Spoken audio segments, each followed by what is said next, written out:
the Champaign County Board. It's Thursday, October 18th. Time is 7:03. Oh, boy. Roll call, please. Anderson, Here. Benzel, Here. Bergson, Here. Betts, Here. Carter, Here. Cowart, Esri, Here. Holderfield, James, Here.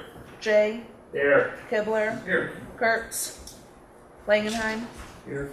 Maxwell, Here. McGinty, Here. Michaels, Here. Mitchell, Here. Mosier, Here. O'Connor, Here. Petrie, Here. Quisenberry, Here. Richards, Here. Rosales, Here. Schrader, Here. Alex, Here. Emmons, Here. Weibel. Here we have a quorum. Tonight's prayers by Max Mitchell. Thank you, Chairman. I just trying to bring a little bit of international flair into this evening's meeting. This return from the Albuquerque International Balloon Fiesta in Albuquerque, and 20 countries were represented there. And typically, after a flight, we do a little prayer. So I'll share it with you. So the winds have welcomed you with softness. The sun has blessed you, and in its warm hands, you have flown so high and so well that God has joined you in your laughter and set you gently back into the loving arms of Mother Earth. Welcome to the Pledge allegiance. I pledge allegiance To the flag of the United States of America and to the republic for which it stands, one nation, under God, indivisible, with liberty and justice for all. Will the clerk read the notice of meeting, please? Notice is hereby given that a regular meeting of the County Board, Champaign County, Illinois will convene on October 18, 2012, 7 p.m. in the Lyle Shields Meeting Room, Brookings Administrative Center, 1776 East Washington Street, Urbana, Illinois, in said county for the purpose of allowing and ordering payments of claims against the county, receiving and acting upon reports of committees and such other matters as may be brought before said meeting, which said meeting shall continue in session from day to day until the completion of said Move business. approval. Moved by Mr. Betts, second by Mr. Kibler. All in favor? Aye. All opposed? Motion carries. Please approve of the agenda. So moved. Moved by Mr. Gonzalez, second by Mr. James. I'll point out just one typo, the resolution A322 is supposed to be A3, sorry. Let's do this way. The resolution on your in the agenda is supposed to be 8323 on the ILPT. It says 8322, it's supposed to be 8323. Everybody sort of confused on that? Court Secretary's got that, right? Okay. All right, any other changes on the agenda? All in favor? Aye. All opposed? Motion carries. Date and time of our next regular meetings. Okay.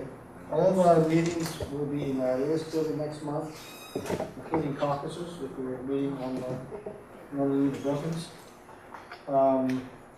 The first count is on Thursday, November 8th, not the Tuesday, because Tuesday obviously is election day.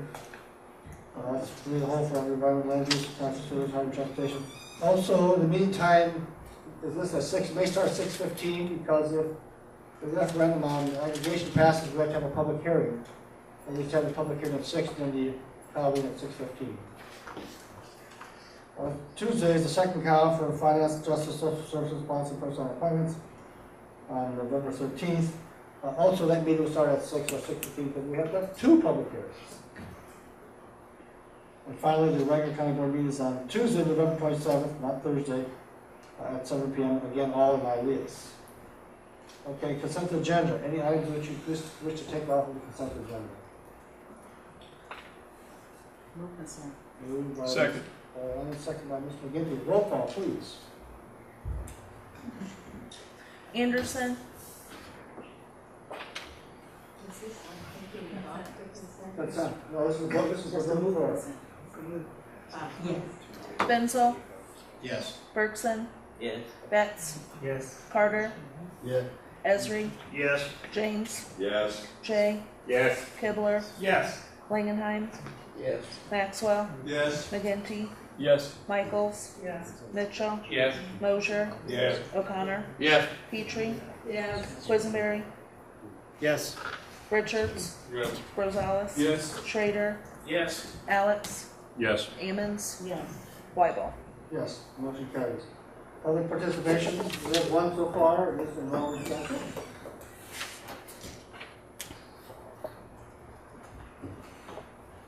My name is Norman Stenzel. I live at 5458 County Road 1900 North Champaign. I would like to add a few comments about Lisa prior to your next considerations. Mr. Mosier and I apparently don't agree on things. I don't think our differences are quite as large as you seem to think, Mr. Mosier. However, I do not think the condition of the present proposed Lisa before you is sufficient to consider adoption. It needs further work. And one of the areas of further work that apparently has raised some dispute among you is the accommodation to local foods issues. Now, if you go ahead and approve the proposed Lisa, then I contend you have almost no choice to accommodate the local foods process because of the options taken away using the new Lisa that you would have adopted. So I urge consideration of local foods and what you will do with your local foods and how you will accommodate local foods prior to the adoption of the Lisa, because it would require modification of the Lisa. Now, the modification that I have suggested is a branching. The proposed Lisa already has a branch in it to accommodate CUDA, and local foods issues could be accommodated by another branch.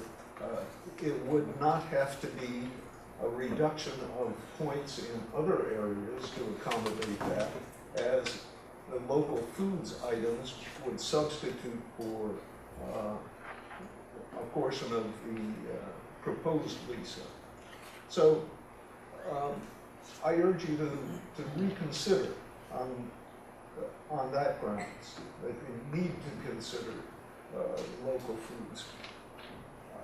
I would also suggest that you need to consider the character of the county as a map divided into zones. The proposed Lisa does not adequately consider the nature of zoning. Zones automatically create boundaries, and some of the conditions that would result in a reduction of points are conditions that may occur across a boundary.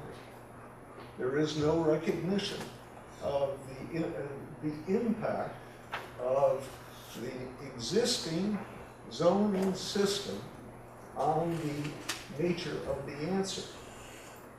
That needs to be done in order to harmonize the new Lisa with the present conditions.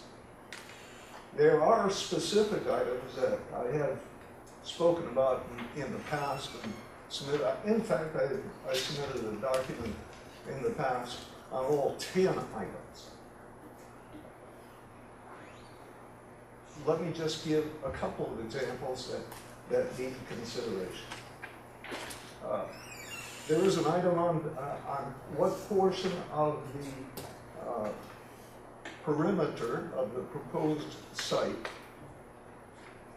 is in contact with other agricultural areas. The perimeter issue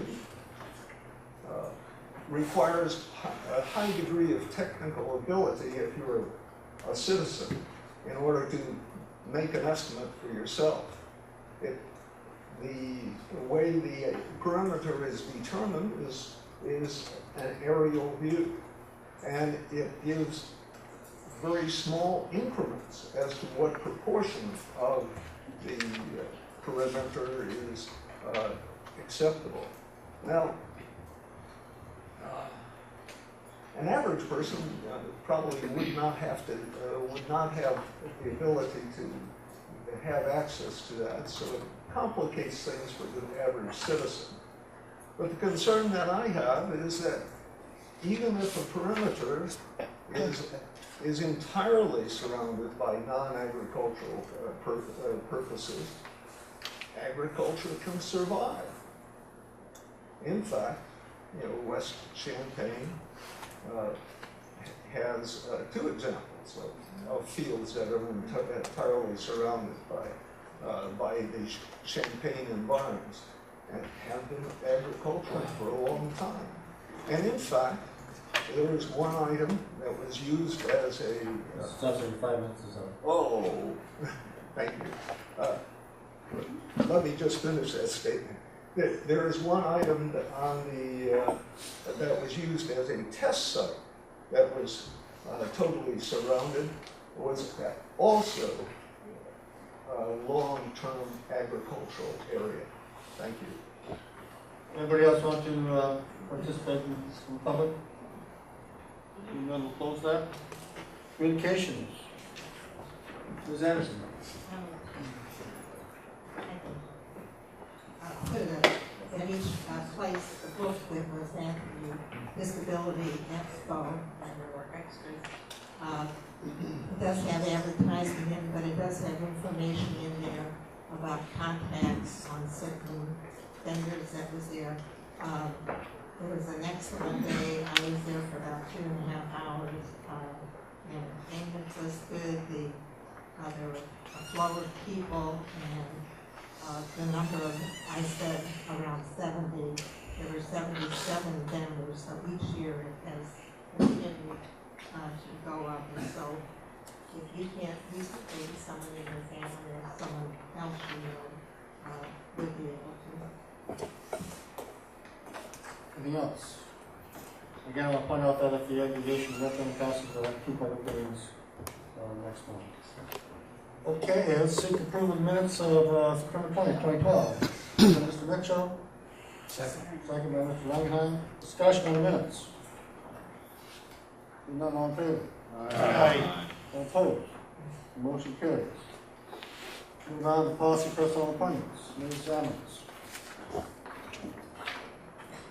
Policy moves adoption resolution number 8303 honoring county employees. I so move. Second. Second by Mr. James. Discussion.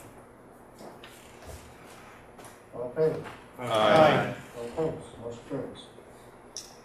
Policy moves adoption of resolution number 8304 honoring retirees. And I so move. Second by Mr. Carter. Discussion. All in favor? Aye. All opposed? Motion carries.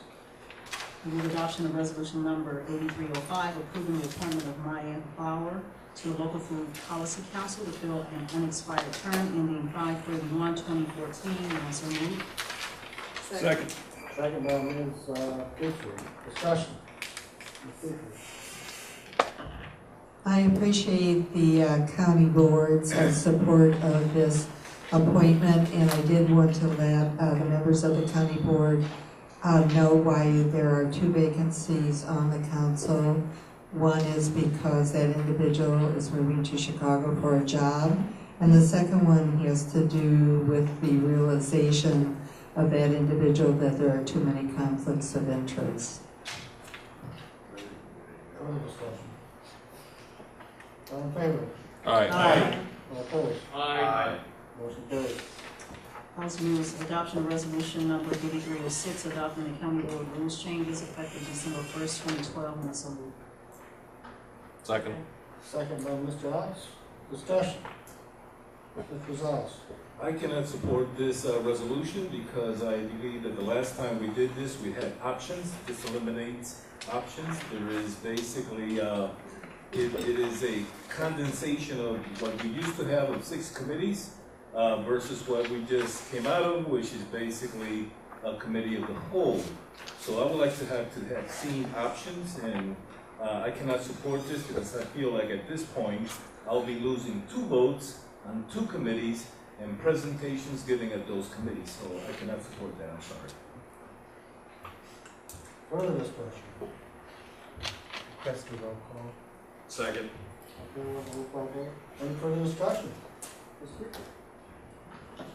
Yes, just for the public record, I will support this, but I have 2 concerns. First concern is that there's no provision that we would be doing a formative evaluation of this hybrid. Should it be accepted in 12 months? That would accommodate a comment by Mr. Rosales in case it isn't working out.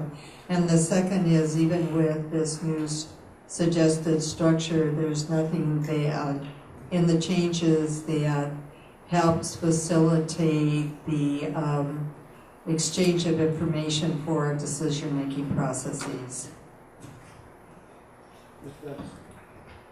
I respect where this resolution is coming from, the hybrid resolution. It's not a horrible thing, it's not a bad thing.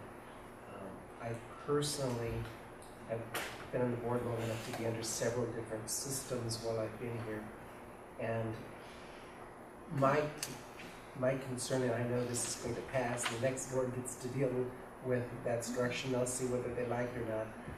But I think that there's something very good and very positive about a structure in which people are able to develop some fairly serious expertise on a committee. I think people who are on a highway committee, who deal with highway issues, that are county highway issues in their county board district, it has generally a lot more importance to those individual board members and their constituents than it does folks that do not have county highways in their district. It's not to say that the urban folks don't pay attention to it. It is to say that there is a difference qualitatively in terms of how you deal and relate to those issues.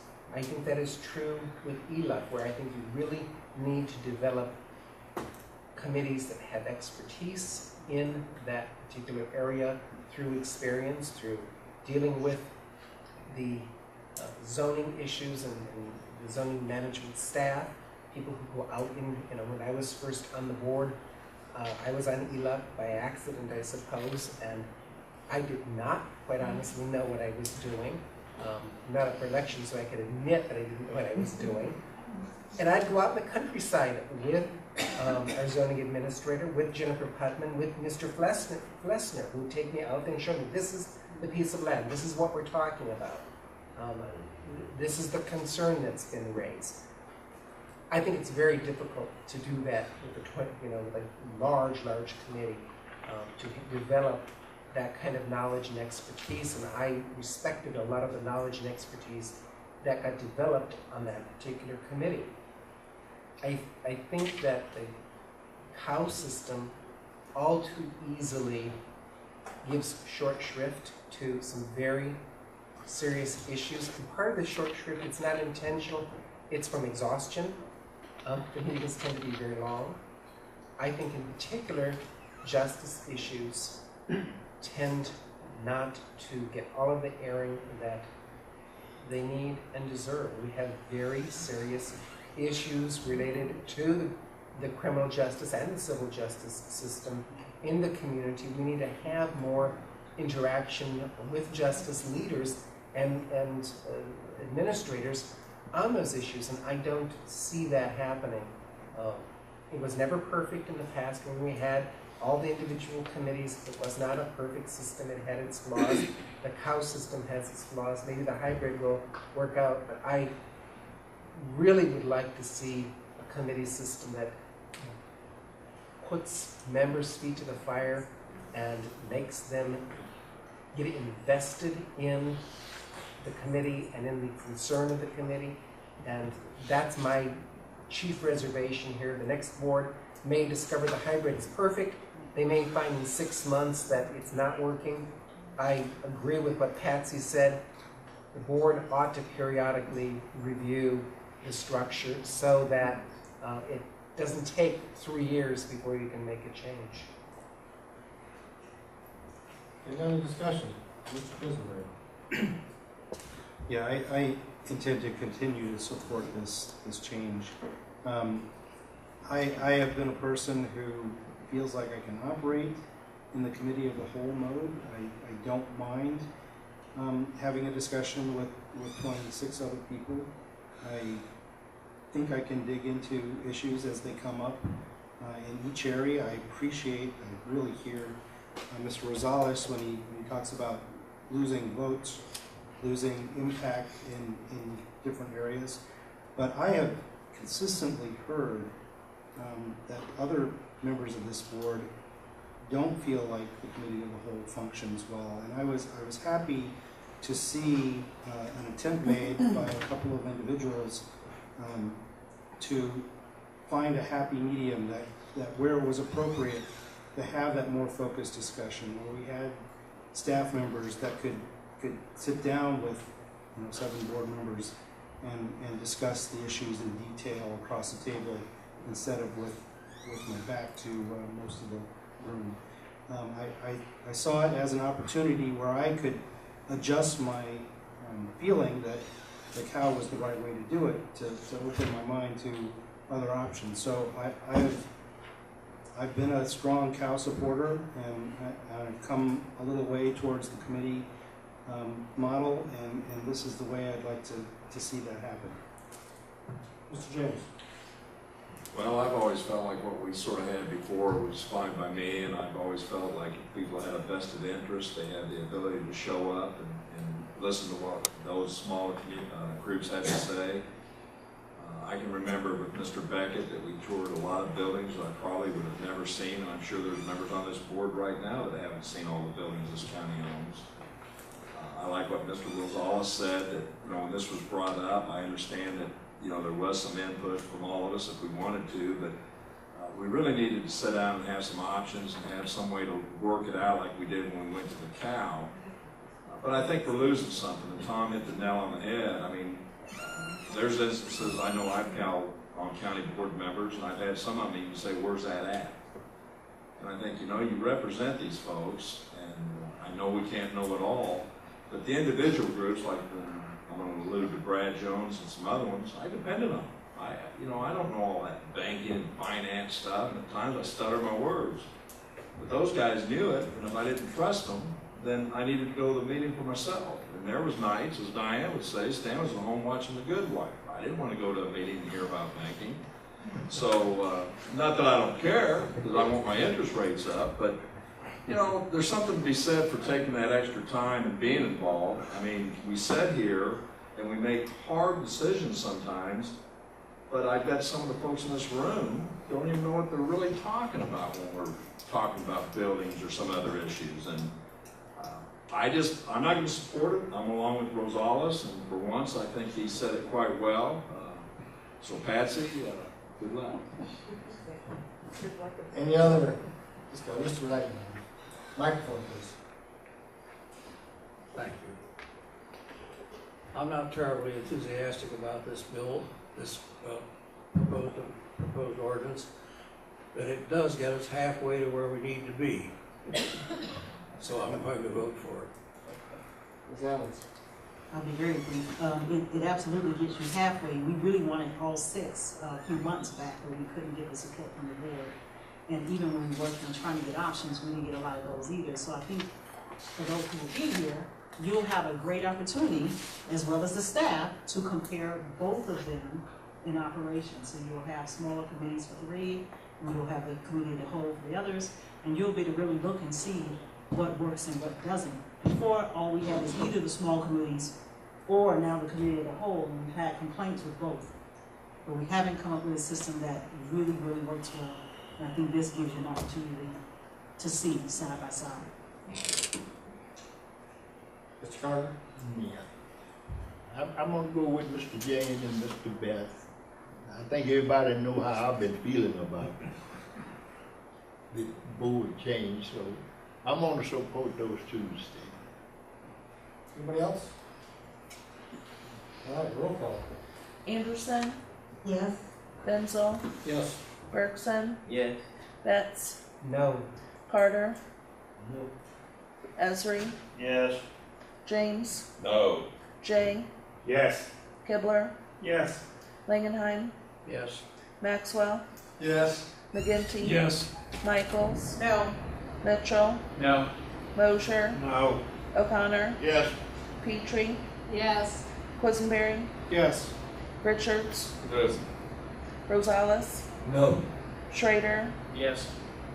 Alex, Yes. Ammons, Yes. Weibel. Yes. Motion carries.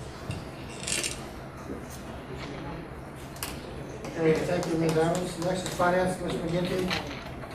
Item number 1, I recommend adoption of resolution number 8308 for payment of claims authorization, and I so move. Second. Second, Mr. Moser, discussion. Hearing none, all in favor? Aye. All opposed? Motion carries. I recommend adoption of resolution number 8309 for purchase and not following purchasing policy, and I so move. Second. Second, Mr. James. Thank you, Mr. James. Discussion. All in favor? Aye. All opposed? Motion carries. I recommend adoption of resolution number 8320 to receive and place on file the fiscal year 2013 Champaign County budget, and I so move. Second. Second, Mr. Betts. Discussion. Seeing I none, had all- to second it, but I didn't. seeing none, all in favor? Aye. All opposed? Motion carries. From the addendum, I recommend adoption of resolution number 8322 for $50,000 is related to the GIS staff charges to the GIS consortium, and I so move. Second. Second, Ms. Ammons. We need to vote on this. Discussion. All right, roll call. Anderson, Yes. Benzel, Yes. Bergson, Yes. Betts, Yes. Carter, Yes.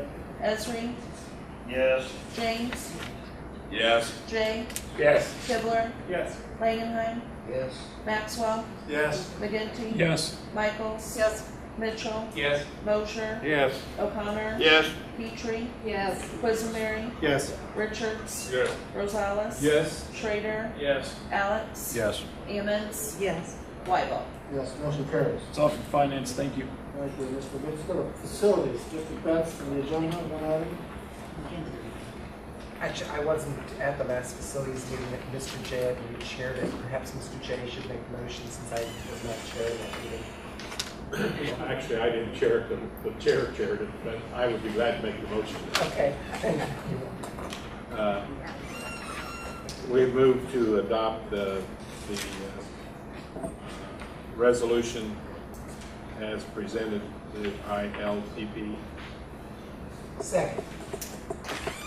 Second, Mr. Betts. Again, point out this is resolution number 8323. Discussion. No, oh, sorry. Go ahead, Beth. There's a clerical in your packet that has been corrected on page 2 that said payments would be due January 2012 and February 2012. That's been changed to 2013. That was just clerical. All right. Discussion on the item. Mr. Ross. Just one, Deb, could you clarify for the board the source of the funding? This is budgeted in the public safety sales tax budget for fiscal 2013. The $3,000 initial payment that will be paid this year is also in the public safety sales tax 12 budget. Thank you. Thanks for roll call. Okay, both of you want to roll call? Okay. Any other discussion? On this item? Okay, roll call. Anderson, Yes. Benzel, Yes. Bergson, Yes. Betts, Yes. Carter, Yes. Esri, Yes. James, No. Jay, Yes. Kibler, Yes.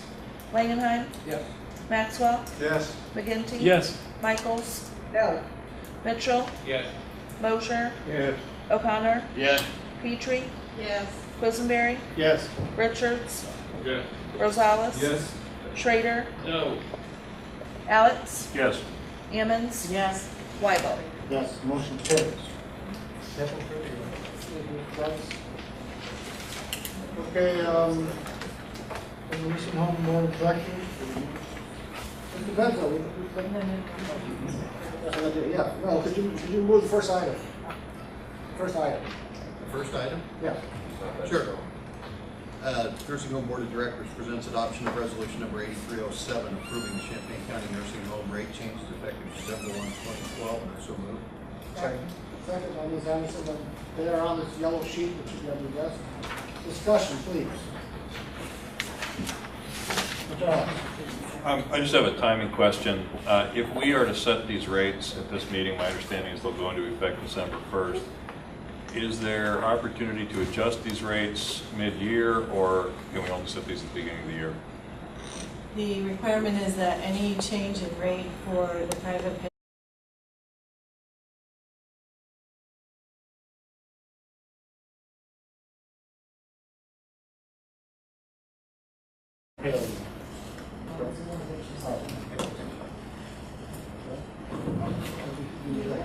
Ms. Peter. I called Mike Scavato to get a little bit more comparable information than is being presented to us.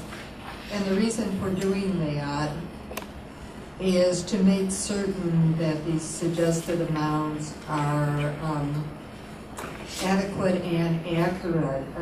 The comparisons are only for within this county, and there was no looking to Ford County or Vermilion County. Ford County is close to the nursing home, and Vermilion County may or may not. They're putting a referendum on their ballot for this November, and I would urge us to delay making a final decision on these rate increases until we gather more information and that we have a little bit better conversation on what we are trying to do in relationship to the finances of the nursing home. We do want to raise the census, and in raising the census that brings in more income, and that then gets balanced out when private pay goes to Medicare or Medicaid. However, when we raise the census, we also have to increase the staffing, and that gets folded into some of the budgetary issues. And I would like to see more finance data on exactly what will be the yield if we have various possibilities of increasing the rates, and then what that will do to the cost of running the nursing home before I vote on this. I want to point out that the Ford County nursing home has not been closed, they're just no longer managed by the county. The nursing home is still open. Oh, I thought it was closed. No, Thank you. it's still open. Mr. McGinty. I'm going to pass. Ms. Burson, microphone. They say that this is to cover costs, and I look at 5% and I think they surely need it to cover costs. And I hope we're not going to lose money on every patient. I hope to make it up in money. Mr. Kibble. Just for a quick clarification, Deb, this is 5% increase, but it's for private pay. What does that mean in terms of net dollars to the CCN? I don't have that information specifically, but I do have the budget document in front of me, which was presented to the board at the legislative budget hearing in August. And it clearly states that the goal with the census is to increase Medicare buy-in by 6 and to maintain private pay at the current rate, and that the 5% increase to the private pay rate is built into the fiscal year 2013 budget. And that information was with the budget that you all received at the August hearing and is included in the budget that you received and placed on file this evening. Okay, so that answers the second question in terms of the increased revenues for next year's budget. It's already included, so therefore, okay. Mr. James. Well, Mrs. Burston's comment about covering costs, that was my understanding, it was to cover the shortfall that the state's going to have in Medicaid payments to us, not actual cost, but I might be wrong. But even with that said, you know, when I look at those rates, and we're getting very comparable to other outside entities, there are other choices out there, and if we become competitive, like I always tell everybody in the marketplace, that people will go elsewhere, and so we're sort of biting the hand that's already there. And I know that we just raised them not too long ago, so I'm not going to support this at this time. I think Patsy, that it needs to be a little bit more looking at this before we jump into it. it's a bad time, we all know that, and put the burden onto those that are private pay, it just doesn't make much sense to me, because the government's cutting everywhere, and we can't just keep saying to the people that have it, we're gonna make you pay more to offset our other costs. That's my line. Ms. Anderson? My understanding on our private pay patients, You can't listen. Close to the microphone. my understanding that on our private pay patients, we really don't make that much. It's pretty much a break even, and maybe even a little less. But in Medicaid, we were lucky that they didn't cut the rates as much as we thought. Of course, that could change. And we do get care and our payments there, but it's the Medicare where we do a bit better. Medicare has been down. But if you have read about it, and maybe you already did that, our main competitors are the Champaign Rehab Center, and we are 7%, 8.4% less than their rates. And Heartland is one of our other big competitors, and we're 7% less than they are. And this is reflecting decline in cover the costs. And as the census, we have been lucky this last month, when we met on Monday, the census was 216, and we have even hit 218.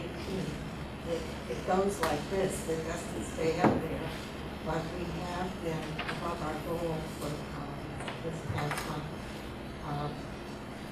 to be around 200. I think we had said last year, we hope to be an average of 197, because no matter how many we have, we still have all of the bills, whether it's heating, air conditioning. We've done really well on keeping some of the expenses down, which is helping the balance. But I think this does reflect the costs that we need to cover.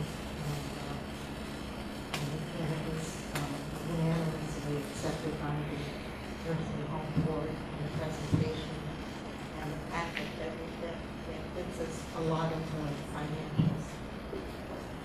Mr. Maxwell? This raise would still be under our cost. I mean, pardon me, we would still not be making our cost by raising this by several dollars a day. I feel like the raise is justified, and I'm looking at the amount of money that was generated by private pay in the last couple of months of this report, which is around $400,000 a month.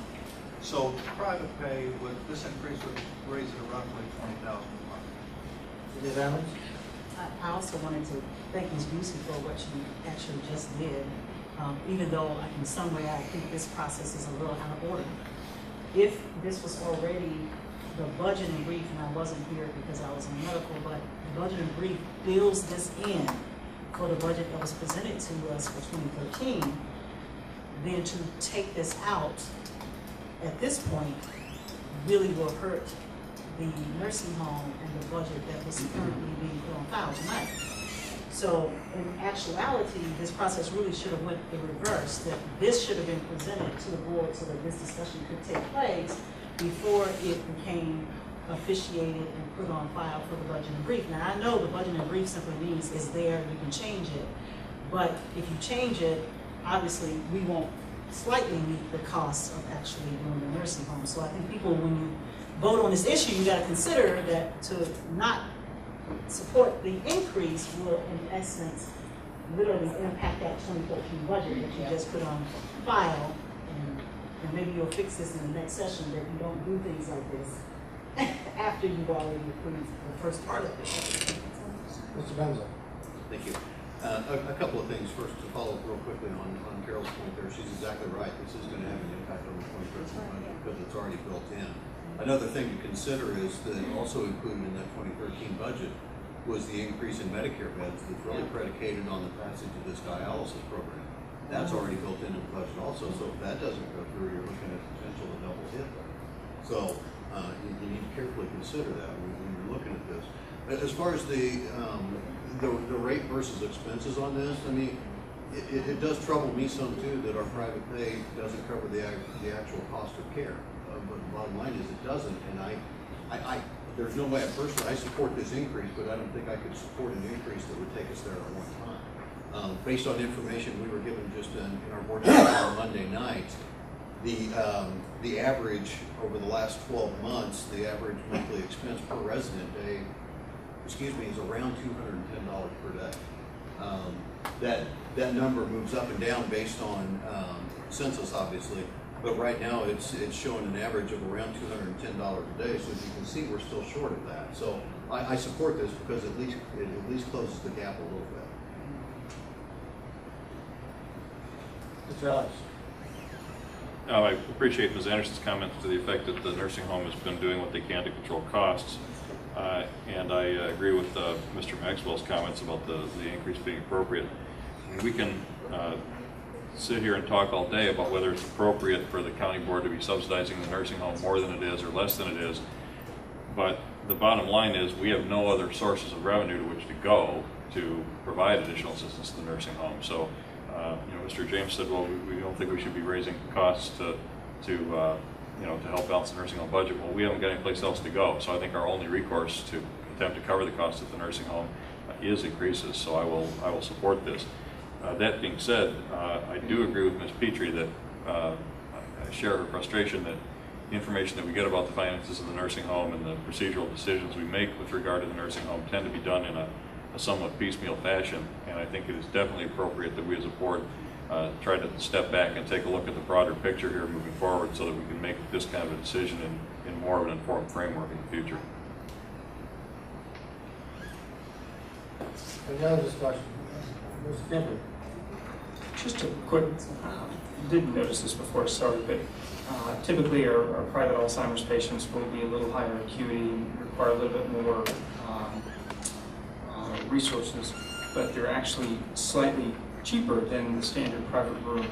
Is there any reason why we have a jump up for semi-private for those with Alzheimer's versus a standard semi-private room, but really it's less for a private room?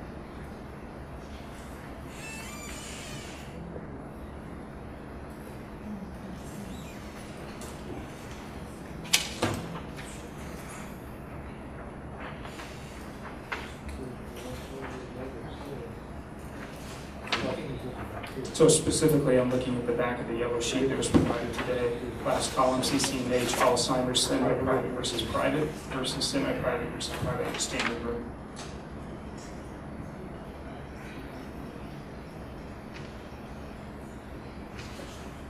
Good question.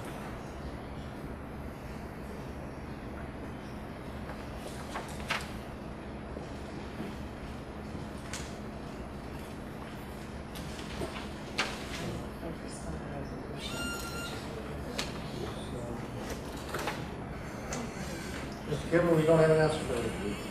Can we find one? Not today, but some point. Okay. Soon. Ms. Hammonds? I'd like to ask Ms. Busey just a timing issue before I actually make the next motion that I'm gonna make. Is it? Mr. Kibler first. Oh, I'm sorry, sure. Would you yes. mind? I think you need to look at the resolution. Those are the rates that you are approving. I don't know what happened in that comparison data on the back, but that's all that is comparison data. The resolution on page 40 are the rates that you're actually 8307. approving. What I did there was add skilled nursing care at $175.35 plus private suite premium of $42 a day. That's $217.35 versus $216.30. The line above it. Right, but So does that mean it's $216.30 plus 42? I don't think there are any private suites for dementia care. Okay, so it may just be more of a confusing thing on the back of this thing. Yeah, I think so. Okay, go ahead, Ms. Hammonds. I just want to ask, is it a time issue as to the need to approve this today? Is there a 30-day window that has to take place? Is that what this is about? Okay. The residents have to receive notice of an increase in rate at least 30 days in advance. Okay, so this is.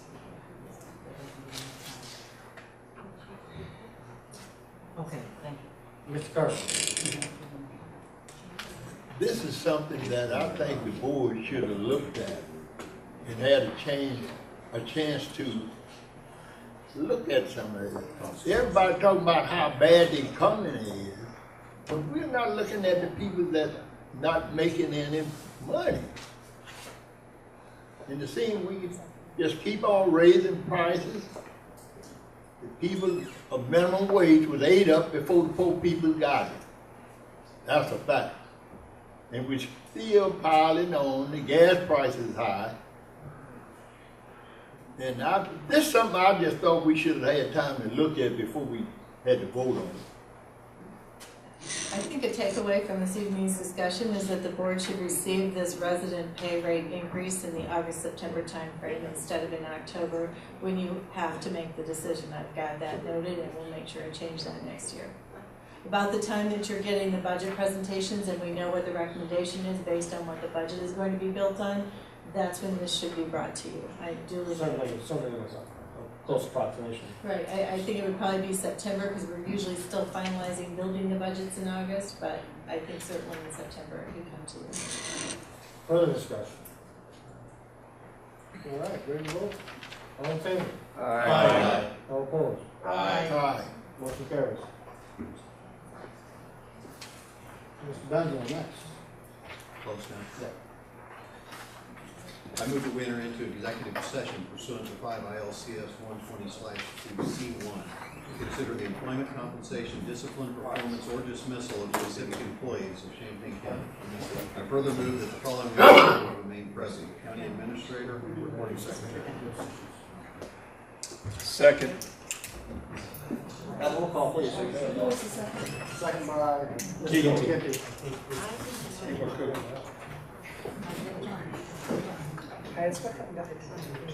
Anderson? Two close session. Anderson? Yes. Benzel? Yes. Bergson? Yes. Betts? I guess. Carter? Sorry, yes. Esri? Yes. James? Yes. Jay? Yes. Kibler? Yes. Langenheim? Maxwell? Yes. McGinty? Yes. Michaels? Yes. Mitchell? Mosier? Yes. O'Connor? Yes. Petrie? Yes. Quisenberry? Yes. Richards? Yes. Rosales? Yes. Schrader? Yes. Alex? Yes. Ammons? Yes. Weibel? Yes, motion carries, we're in closed session.